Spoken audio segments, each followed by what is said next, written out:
empezando el segundo bloque de esta edición de Alerta Temprana. Le damos la bienvenida a Harald Beyer, director del Centro de Estudios Públicos, ex ministro de Educación. ¿Cómo está, Harald? Bienvenido. Hola, buenas noches, muchas gracias por invitarme. Tenemos hartos temas que conversar con Harald Beyer. Uno es la encuesta sobre el mundo mapuche, que tiene además una mirada interesante porque se puede comparar con una encuesta equivalente de hace 10 años atrás. Pero nosotros dejamos pendientes varios temas vinculados con el movimiento estudiantil y con el tema de la reforma educacional antes de irnos al corte. Así que queremos aprovecharlo en su condición no solamente de ex ministro, que me imagino no le trae tan buenos recuerdos, porque no terminó. Ya no me acuerdo. ¿Se acuerda? Pero da para una pregunta al tiro, ¿son los mismos estudiantes estos que los que te tocaron a ti? Para allá iba yo exactamente. Similitudes y diferencias del movimiento del 2011 con el que tenemos hoy día. No, yo creo que el movimiento estudiantil del 2011 surgió por problemas concretos que existían en la educación chilena, la educación superior chilena, y eso había que reconocerlo, había que enfrentarlo, y de alguna forma, mejor o peor, se enfrentó. Pero yo no entiendo ahora el movimiento estudiantil exactamente qué está pidiendo, porque el país está en una reforma que todos saben que va a ser de largo plazo. Nadie puede pensar de que una reforma de la magnitud de la que se ha planteado, más allá de las diferencias que yo pueda tener con aspectos concretos, puede llevarse adelante en un periodo muy limitado, y da la impresión de que hay una exigencia de inmediatez que no se corresponde con ninguna reforma de esta magnitud, y eso yo no lo vi el 2011. El movimiento del 2011, el 2012, que no es el que me tocó a mí, tenía claro que esto era un proceso a largo plazo, siempre se decía que esto era algo que había que partir y que iba a terminar no sé cuándo, pero hoy día parece que todo se tiene que resolver aquí y ahora. Además yo me quedo con la sensación, no sé si tú la compartes, que el 2011, 2012, el deseo era poner en escena un problema. Era la faceta más virtuosa de una manifestación social. Que fue social, más que estudiantil. Que es como decir, queremos educación pública, gratuita y de calidad. Pero ahora es como que te están indicando con el dedo puntualmente lo que tienes que hacer para satisfacerme. Claro. O sea, pero además, de forma muy inmediata. Por ejemplo, yo he comentado muchos académicos de universidades de distintas naturalezas que están tomados, que hoy día se toman las instituciones y después empiezan a planificar qué es lo que van a demandar, cosa que parece muy raro, digamos, desde el punto de vista. Y como decía Agustín, terminan muchas veces es así. Sí. El petitorio se hace en la toma, y el petitorio, las más de las veces, tiene que ver con que se disminuyan exigencias curriculares, que se den más facilidades. Yo de pronto ahora tengo la convicción, conversada con mis alumnos, yo sé que a ellos no les gusta escuchar esto, de que a grupos estudiantiles numerosos les interesa mucho más que la calidad, la facilidad. Ellos llegan a la universidad y la quieren fácil, y la universidad no puede ser fácil. Y en consecuencia muchas de sus demandas no son para obtener una mejor calidad, sino para obtener facilidades que les permitan salir pronto al mercado laboral y hacer dinero, tener éxito, reconocimiento. Ahora, con el título profesional. Del 2011 estamos en el 2016, han pasado 5 años. ¿Por qué tú crees que el problema se ha prolongado? Porque el movimiento estudiantil hubo un momento en que decayó, ha empezado a resurgir en el último tiempo, no tenemos muy claro exactamente con qué demanda, pero en un momento el mundo político, ¿se acuerdan que uno hablaba de la perplejidad del mundo político frente a este fenómeno que irrumpió con una fuerza brutal? Los medios quedamos perplejos y nos dimos cuenta que estábamos enfrentando un problema que pocos habían reconocido. Sin embargo, hoy día la situación del problema ya está reconocido, ya está puesto sobre la mesa, pero seguimos todavía quejándonos y... Bueno, yo ahí tengo una visión crítica del mundo político. Yo creo que los políticos están para resolver problemas, y los problemas hay que ir resolviéndolos de a poco. Y nada puede ser tan perfecto, sobre todo con un sistema tan complejo como el nuestro. Pero fíjense ustedes que desde el 2011 que he presentado proyectos que resuelven problemas institucionales. Perfecta o imperfectamente, eso lo podemos discutir. Pero van avanzando. Nada de eso se ha legislado todavía. Los jóvenes del INACAP hoy día no saben si van a tener gratuidad o no van a tener gratuidad. No puede ser que estos problemas se prolonguen en el tiempo. Yo creo que las democracias están preparadas para ir resolviéndolos de a poco, ir ajustando, si no lo hacen bien, mejorando, pero no se puede prolongar en el tiempo la no reforma, y al mismo tiempo tampoco esas reformas pueden ser inmediatas, digamos, y la ecuación ahí, yo creo que el mundo político no ha sido capaz de resolverla adecuadamente. Pero Harald, hay un elemento que yo creo que también puede tener alguna incidencia en esto, y me gustaría conocer tu opinión.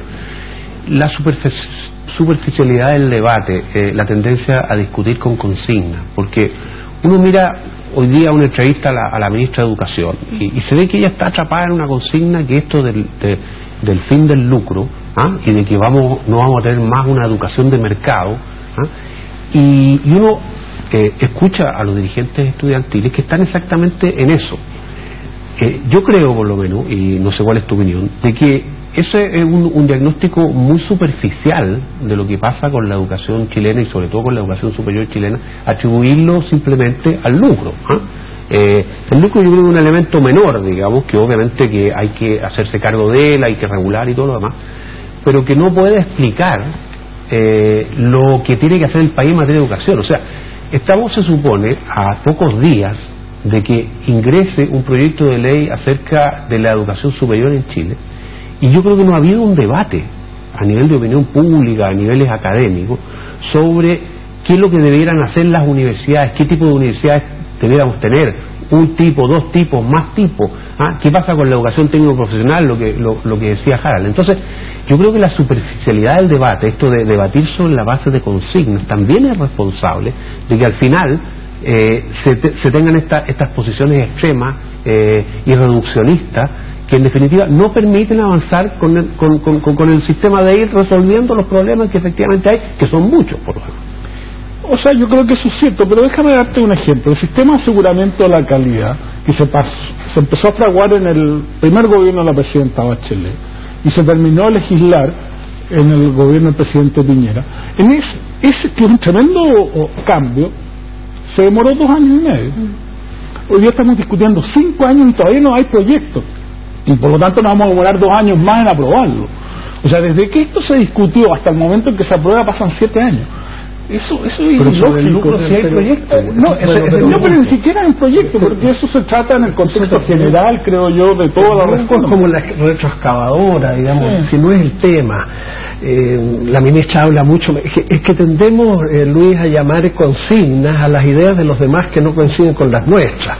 Pero mira, a propósito, eso me pasa a mí, me pasa a mí y a cualquier persona. Siempre la consigna es del otro, la ideología es del otro. Yo no tengo ideología, yo tengo puros datos técnicos, yo no tengo prejuicios. Todos sabemos que somos prisioneros de nuestras propias ideas y eso está muy bien. Pero ahora, a propósito de lo que decía Luis y tú, fíjate que va a entrar finalmente un proyecto de ley de educación superior importante. Ya veremos cómo viene, ya veremos cómo se alinean las apreciaciones críticas sobre el mismo, pero va a crear una subsecretaría de educación superior, va a crear una superintendencia de educación superior, va a crear una nueva agencia de calidad y un nuevo sistema de financiamiento. Eso es mucho más que la cuestión del número. Entonces, lo que yo me pregunto ahora al hilo de lo que hablábamos en el primer panel, y ya hay tomas en las universidades, paros desde luego, y marchas de la Confecha el 23 contra un proyecto de ley que no se sabe, más allá de que estos son los contenidos, qué articulado tiene. Entonces, será muy candoroso de mi parte expresar el deseo, tú que tienes experiencia en el tema educacional y también político, de que pudiera marcharse hacia una especie de pacto, de acuerdo entre los actores de la educación superior chilena, universidades, institutos profesionales, centros de formación técnica, federaciones estudiantiles, mundo político, para hacer una especie de alto, para decir, mire, no nos sigamos movilizando, que puede ser candoroso, pero una especie de pacto, de acuerdo, mire, esto entra a sede legislativa, va a estar a lo menos 1 año y medio, quizás 2 años ahí. Todos podemos ser escuchados. ¿Por qué no contribuimos, todos los actores de la educación superior, incluyendo al mundo político, a crear una suerte de arreglo momentáneo que excluya los paros y que excluya las tomas, no excluya las marchas? Puede que en 3 meses más los estudiantes quieran marchar y marcharán, pero démonos tiempo para lo que pide Luis. En eso te encuentro toda la razón, para ser más reflexivo. No podemos seguir reflexionando a gritos en las asambleas estudiantiles, no podemos seguir reflexionando a gritos con pancartas en las calles, menos con violencia. Por Dios que nos vendría bien un tipo de pacto o acuerdo como ese que tal vez el Consejo de Rectores de las Universidades Chilenas podría liderar, un llamado a tranquilizarnos para reflexionar mejor sobre este proyecto y ayudar a que tengamos la mejor ley posible. Sería extraordinario. Yo noto que en el último tiempo esto está ocurriendo. Bueno, Pero no estoy tan candoroso. pero los estudiantes se están apartando de esto. Y la pregunta ¿Por qué? es no solamente por qué hacer frente a eso. Y yo creo que hay que invitar una y otra vez a los estudiantes a sumarse, pero si no se suman hay que excluirlos. Pero ¿Sí? Yo creo que el proceso de liberación supone que todos acuden de buena fe a discutir sobre asuntos que son además que van a trascender a todos los que estamos aquí, digamos. O sea, los sistemas de educación superior evolucionan, van cambiando, están sometidos a una tremenda presión en todo el mundo, y por lo tanto, si uno invita a la deliberación y alguien se quiere restar, bueno, tampoco podemos hacer lo posible, digamos. Oye, yo me iría por el camino un poco que está diciendo Agustín, pero para preguntártelo en un sentido más amplio. ¿No será que, y te lo pregunto, tú fuiste ministro del gobierno de Sebastián Piñera, viviste un tiempo que era de germen de un algo político que hoy día se ve abusado, una transformación que ya parece no ser la misma que se vivía en los gobiernos clásicamente concentracionistas para atrás, donde la lógica del acuerdo estaba muy motivada por la construcción de algo a partir de una cierta nada, que se llamaba la democracia? Entonces había que... Pero llegamos a un momento en que parece que de esa necesidad de acuerdos para construir algo, hemos llegado a un espacio de normalización o satisfacción, como algunos están viendo hoy día, que lleva a la divergencia. O sea, el deseo del acuerdo tiene un algo, el deseo del acuerdo, así como lo hemos vivido en los últimos años, tiene un algo de una nostalgia de un tiempo político que parece que no es el actual. O sea, están los estudiantes a los que podríamos dejar afuera de un cierto acuerdo si es necesario, de acuerdo, pero la señal también que está ahí es que hay un mundo político nuevo que está entrando, que ya no se mueve con las lógicas anteriores. Entonces, la pregunta que te haría es, desde la experiencia, desde lo que ves con las encuestas, desde lo que estás viendo hoy día, ¿es un mundo político y una realidad cultural tan distinta de la otra como para que uno tuviera que empezar a acostumbrarse a verla de otra manera? Pero yo no quiero buscar acuerdos por buscar acuerdos. Yo incluso ni siquiera estoy buscando acuerdos. Sí. Yo lo que quiero es que haya un proceso de liberación, de reflexión sobre los asuntos de la educación superior y que después se vote. Claro. O sea, esa es la forma en que van resolviendo las democracias sus problemas, digamos. Claro. Pero lo que no ha habido es deliberación, lo que tú llamas genuinamente deliberación, una discusión profunda. Déjame explicar entonces un último 2 segundos para decir, yo de las cosas que he visto que sucede en el proceso constitucional, de participación constitucional, lo virtuoso que le veo es que es la búsqueda de un diálogo, es un diálogo que busca volver a entenderse cuando los representantes parecen representar muy poco. En las últimas encuestas, los dos grandes bloques, 30 y algo %, que cuando hablan y se ponen de acuerdo parece que no ponen de acuerdo a la comunidad. Pareciera que no resolvieran. No sé cómo ves tú. Si yo me explicara, yo hablé de un acuerdo en términos de una tregua, para poder empezar a reflexionar. Puede que no nos puede que no nos pongamos de acuerdo, no estamos obligados a ponernos de acuerdo en lo que salga como ley. Sí que haya deliberación. Pero sí que haya una deliberación tranquila, y para eso tiene que haber una tregua. Eliminemos, como no las hay en el proceso constituyente, asperezas, modalidades que instalan la anormalidad en el mundo universitario. Paros y tomas. Yo pido solamente eso. Suspendamos los paros y las tomas y sentémonos a conversar. Yo creo Perdón, que, Sara, yo estoy de acuerdo. Sí, yo creo que a lo que apunta Patricio, yo creo que es correcto. Hay una necesidad de mayor participación en las democracias modernas. Y las democracias están tensionadas por esto. ¿Cómo resolverlo? ¿Cómo ir acomodándolo? ¿Cómo, sin dejar de ser representativa, abren estos espacios de participación? Y yo lo veo no solamente en Chile, sino que en el resto de América Latina, en Europa. ¿Cómo se equilibra bien esto, digamos? Porque al final tú tampoco puedes renunciar a la democracia representativa, porque al final eso es lo que te da consistencia y te da a largo plazo y te da permanencia. Entonces, yo creo que el proceso constituyente tiene eso, es una forma de participación, de opinar, sin paros ni tomas. Sí, yo te decía una cosa que yo he constatado dando vueltas por Chile, callejeando y estando hablando con muy distinta gente, que aquí estamos ante un problema de gobernabilidad, pero no de convivencia. O sea, tú cuando llegas a los lugares donde la gente conversa no ves violencia ninguna, no ves pasiones exacerbadas de ningún tipo. Esa es una cosa que está aconteciendo en otro territorio, no en el territorio de las vidas de la gente.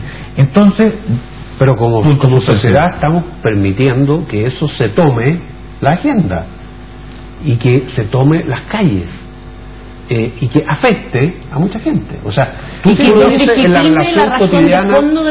relación cotidiana entre un vecino y otro, entre una persona lo que pasa en el movimiento estudiantil, entre un empleador y un trabajador. Lo que pasa en la CONFECH en estos momentos es completamente ajeno a la realidad chilena. Es una cosa que está... Pero se le puede pedir a los jóvenes de la CONFECH que tengan el mismo tipo de conducta que están teniendo los ciudadanos que están participando en los encuentros y en los cabildos. Es lo único que yo diría. Serenemos los espíritus por un momento mientras discutimos este proyecto de ley, porque con toma y con paro no lo vamos a poder discutir reflexivamente. Harald, estamos efectivamente, y es un tema que en muchos programas nosotros hemos comentado, a lo mejor un poco suelto, ¿verdad? Lo que dice Pato y con lo que tú estás de acuerdo, que estamos enfrentados a una realidad distinta. Este es un país que ha cambiado. ¿Cuánto efectivamente ha cambiado? ¿Qué nos dicen las encuestas en el tiempo, verdad? Las comparaciones con 10, 15, 20 años atrás, respecto de dónde estamos parados, para dónde queremos ir, qué es lo que reclama efectivamente la gente. Yo me acuerdo de una conversación que tuve una vez contigo en la radio a propósito de hasta dónde llegaba el nivel de demanda de cambio de las personas. Y tú me decías que lo que la encuesta finalmente muestra, en la comparación en el tiempo además, es que la gente básicamente lo que está pidiendo no es que le cambien el sistema entero, sino que fundamentalmente le entreguen una suerte de respaldo en caso de necesidad, de sentir que tiene una suerte de colchón sobre el cual caer en el momento en el que lo necesite. ¿Es efectivamente eso lo que está...? Yo creo que hay cambios en distintos planos. Yo creo que lo que la gente siente hoy día es que tiene más control de sus vidas. Y eso es muy importante, cómo reacciona. Mira con más independencia, pero también con menos temor, todos estos cambios sociales que están ocurriendo.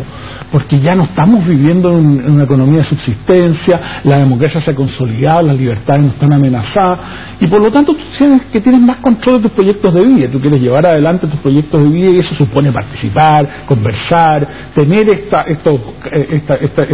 situaciones que describía Patricio, ¿no es cierto? Pero también quiere tener más opiniones en los problemas públicos, de alguna u otra forma. También sabe que tiene limitaciones, no espera que todos tomemos las decisiones y todo el tiempo tengamos grandes plebiscitos para resolver todos los problemas, ¿no? Pues la gente es razonable. Pero al mismo tiempo hay un cambio valórico muy importante. O sea, temas como el aborto, como el matrimonio igualitario, son temas que crecientemente están siendo respaldados por la población. Y por otra parte, la población valora el progreso económico, pero siente que tiene muchas inseguridades. Y esas inseguridades está pidiendo que se resuelvan de alguna forma, ¿no es cierto? Y por lo tanto, esa es de alguna forma, al proponerlo en términos muy simples, la gente quiere llevar adelante esos proyectos de vida y quiere tener cierta seguridad de que los va a poder desarrollar. Y en esa lógica que tú estás describiendo, ¿qué son los encapuchados? ¿Quiénes son los encapuchados? ¿Qué representan los encapuchados? Bueno, yo creo que las sociedades que se modernizan rápidamente y que no tienen bien resueltos los problemas de la seguridad van dejando gente marginada. Y yo creo que hay mucha marginalidad en Chile, que no es un fenómeno grande, y marginalidad no lo digo en el término económico. Sí, eso me parece importante. Lo digo en términos de gente que no se siente perteneciente, que no se siente integrado. Y yo creo... ¿Hay alguna de esa marginalidad que es francamente burguesa? Por supuesto. No estoy especulando, digamos. Quienes organizan... Las encuentras en la universidad y en el anarquismo hay mucho de eso. O sea, grupos que se organizan y que son capaces de rentar un bus para irse a Valparaíso. Hay de todo. Sabiéndote que van a hacer arder. Pero eso requiere... son grupos marginales. No, esos son marginales de sentido económico.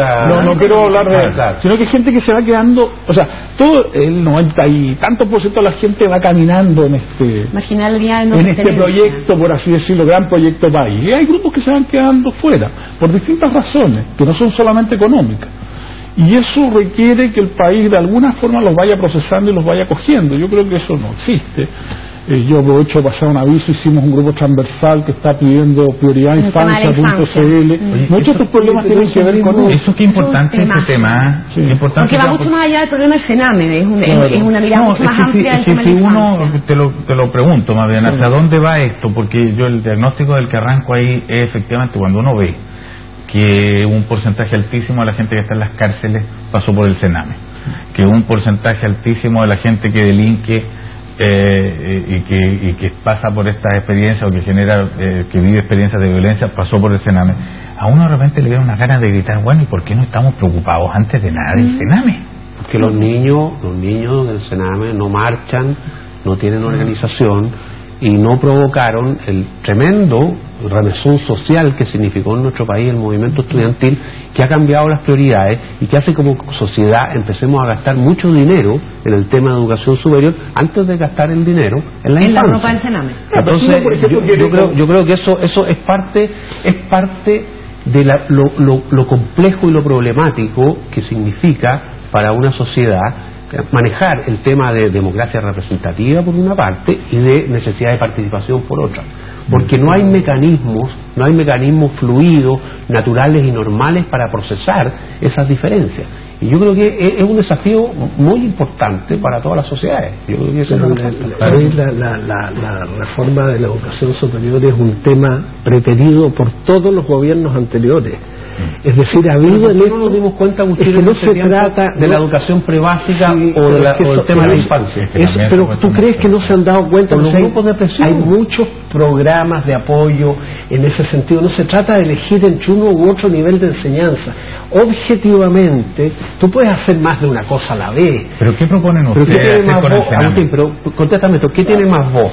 ¿Los rectores de las universidades chilenas, los estudiantes de las universidades chilenas o las personas que administran los centros del Sename o los centros particulares, digamos, que se dedican a la atención de menores carenciados? Vamos con la iniciativa a favor del más voz tienen los empresarios que una en esta sociedad. Pero más voz tienen los empresarios también, pero no prueba nada, por Luis. Prueba mucho. Pero mucha más voz tiene la SOFOFA y voy a hacerle un cargo a la SOFOFA. La forma como se distribuyen los recursos. La educación superior en Chile fue desatendida por todos los gobiernos de la concentración. No fue prioridad para ninguno. Sí, pero hay formas distintas de atenderlo, digamos. Yo creo que hay que atender. Por ejemplo, si tú me crees, si yo creo que aquí es mucho más importante asegurar fondos basales para muchas universidades que lo hacen relativamente bien, que asegurar gratuidad universal. Y creo que eso le hace mucho mejor al sistema de educación universitaria.